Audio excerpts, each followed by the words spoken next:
Alright, guys, so a new currency crisis is sweeping across the world. And every time the dollar gets stronger, it comes in like a wrecking ball. And because everything is compared to it, a stronger dollar means a devaluation for everything else. Since the start of the year, the dollar strength has been rising. We've gone from 100 points to over 106, which is a tremendous move within just 4 months. And this is the power of the reserve currency, the one ring. Because goods and services around the world they are priced in dollars, imports get cheaper for the US. So if you're American, as horrible inflation is right now, it's much better than around the world. The global devaluation of currencies is causing a panic. Even US allies like Japan and South Korea have had enough. They actually ran all the way to America for help. Japan and South Korea met with Yellen to save their currencies. Now, the meetings seem to revolve around building economic ties to counter China, but that's not really the case. That was the carrot Japan dangled to the US to seek an audience. The real agenda here is to ask for permission to save their currencies, which is quite hilarious and sad at the same time. Now, since the start of the year, the yen has crashed by 9% against the dollar. The South Korean won has fallen by 7% as well. And their meeting was all about asking the US for permission, the permission for currency intervention to save their economies, which the US gave. And here's the thing we must understand about falling currency. It's true that for exporters like Japan and South Korea, a depreciating currency is great for exports. Japanese companies exporting stuff to the world will rake in the money. And as the yen collapses, Japanese exports become cheaper, so they sell more stuff. In March, Japan's exports grew by 7.3% year on year. And you might be thinking, isn't that a good thing?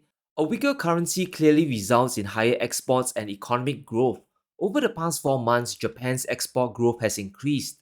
It's well over 7% month after month. And if that's the case, the yen should keep collapsing until it's 170 against the dollar. Maybe it should fall to 200 or even 300. Why not make another 50% devaluation?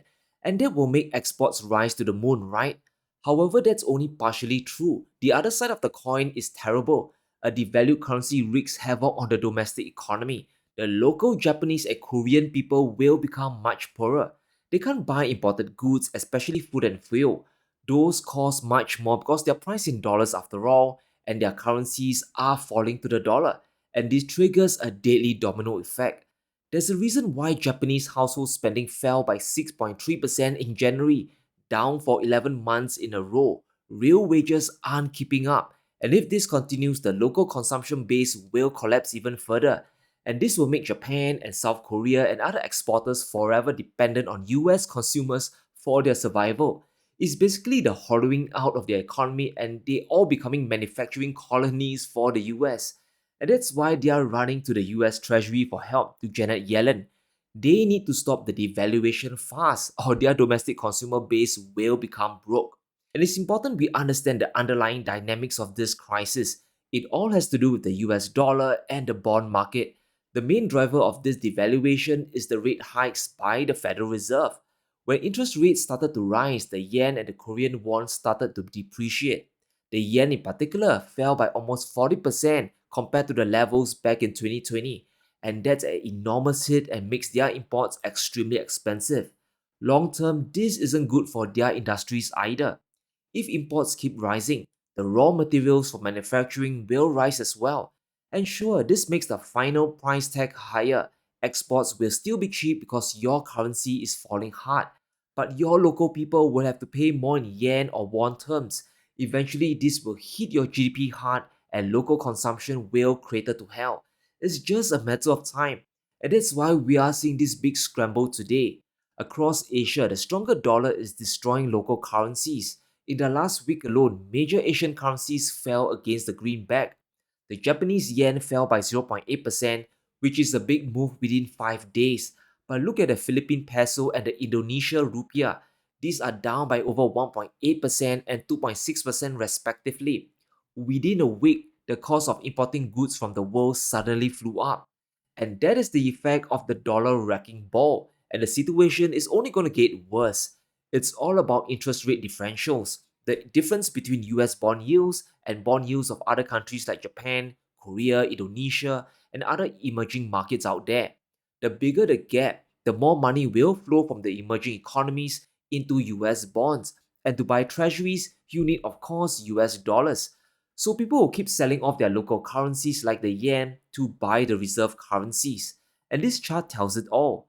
As a 10-year yield differential rises against Japanese bonds, the dollar also rises against the yen. And what have we all been hearing over the past week? That inflation in the US will stay sticky, inflation will stay persistent, and that means the Federal Reserve can't afford to cut rates. This differential will stay higher for longer. Currencies around the world will continue to get clobbered. There's a good reason why Powell doesn't dare to cut rates, because inflation in the US is still a crisis. The endless wars in Ukraine and the Middle East, they're just adding fuel to the fire. The Fed's preferred inflation gauge is telling Powell to stay higher for longer. We know CPI in March rebounded up to 3.5%, but the PCE also signals an inflation problem for Jerome Powell. PCE is essentially inflation for consumers. It measures consumer expenses, and the Fed loves to monitor this gauge. Those are the blue bars here. And guess what? It has rebounded for 2 months in a row, from 2.4% to 2.6% from January to March. Core inflation, the red line, is at 2.7% as well. It strips away energy and food prices. The reading shows that inflation is now entrenched. It's not falling fast enough, and because of this, the Fed can't ease anytime soon. And this is a huge problem for Asia and all the emerging markets. And if the Fed has to suddenly, unthinkably hike rates, this will be catastrophic for all the countries like Japan. Their currencies and economies will face financial hell. As the dollar gets stronger, there are only two ways to defend against this. The most direct solution is to hike interest rates, raise your own country's borrowing costs to compete with the Federal Reserve. But there are really serious problems with this. It would slow down economic growth. When a country raises rates, it doesn't just affect their government bond market, it affects their local companies and consumer spending. Higher rates makes it harder for companies to grow and people to borrow money. And in Japan's case, it makes the debt impossible to pay back. The interest payments alone will drown their economy sooner or later. A 1% increase in rates adds nearly 4 trillion yen to the government's debt payments. Just the interest repayments alone will spiral out of control, and that is equivalent to 0.7% of the entire country's GDP. Japan has a debt bomb that will implode the higher interest rates go, so that option isn't possible for countries heavily in debt either. The only solution left is currency intervention, and that means dumping US dollars in the markets to prop up your local currency. It's the reason why Japan ran to the US to ask Yellen to allow it. But that's not all. Indonesia, for example, is telling their state firms not to buy dollars. We encourage state owned enterprises to restrain huge dollar purchases, especially for imports of consumer goods. And this is the challenge every single country has outside of the US. If you live in America, you won't have this problem. Everything is priced in dollars already. There are very few cases to fret about exchange rates, but for the rest of the world, this is becoming a real crisis. Currency intervention is just a stopgap measure. As long as the Fed keeps rates high, local currencies around the world will continue to depreciate. There's simply aren't enough dollars in their reserves. Indonesia's dollar reserves have fallen by over 4% since the start of the year. They are depleting more and more of their dollars to intervene in the open markets. And this might work in the short term, but it doesn't solve the fundamental problem. And it kind of gets worse. There's a limited amount of US bonds countries also have. And this is where the US Treasury trap is sprung. Because rates have gone up, bond values have also dropped. So countries holding US bonds had their holdings fall by 10, 20, or sometimes even 30% in value. The nominal amount has gone down. Let's take Japan's holdings of US Treasuries for example. Back in 2022, the Fed started to hike interest rates, and this caused bond values around the world, throughout the world, to collapse. Remember, when rates go up, the value of US debt starts to drop. As a result, the value of Japan's dollar bonds fell by over 10%, and today the losses are probably 20% or more easily. And that's the big problem. If Japan sells their bonds to raise the cash, they will be realizing that loss. They will take a 10 or even 20% hit on their balance sheet to get the dollars. And that is the price of currency intervention. Emerging economies can dump their dollar assets to raise the cash, but there would be a big penalty for doing so. They would be losing money on their investments to save their currency. And that's how insidious the dollar system is.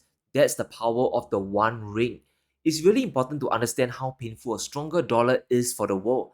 The reserve currency is a powerful weapon and is not being managed well today, and that is an understatement. According to the IMF, a 10% rise in the dollar strength crashes the GDP of emerging economies by nearly 2%, and that's the damage done in just 12 months, and the pain will drag on for a few more years. Now, this chart shows us how long it takes to recover from a stronger dollar. This is just from a 10% rise in the dollar strength. For advanced economies, it takes roughly 4 quarters or a year to shake off the negative effects. But for emerging economies, it's much longer. They could take up to 2.5 years to recover, and that's 30 months of damage to their economic growth. And it's probably getting worse for the developed world as well. Japan and South Korea running to Yellen is evidence enough. It's not a surprise why many economies are trying to escape the dollar system, why countries are trying their best to de-dollarize. The bilateral trade is accelerating, and there's a reason why. They simply have no choice. Currency intervention is not a long-term solution. No country in the world has enough dollars. They aren't the Federal Reserve. And if the US continues to spend like drunken sailors, this devaluation crisis will continue. Most recently, the US House has passed a bill to send aid to Ukraine, Israel, and Taiwan. In total, $95 billion will be spent, with the majority going to Ukraine. Now, we can debate if this is a good or crazy move, but what's undeniable are the economic effects of this. The money will have to be borrowed into existence. Janet Yellen will have to issue a ton of bonds to raise money for Ukraine. And where is this money going to come from? It will come from investors within the US and outside of the US. Governments, corporations, and private investors will send their dollars to the US in exchange for treasury bonds. From April to June this year, Yellen is going to borrow another $200 billion from the world. And let's not forget the additional money for Ukraine and Israel, and that makes it $300 billion easily. Now, there will always be buyers for US debt. It's not a question of demand, but a question of the yield to attract the buyers.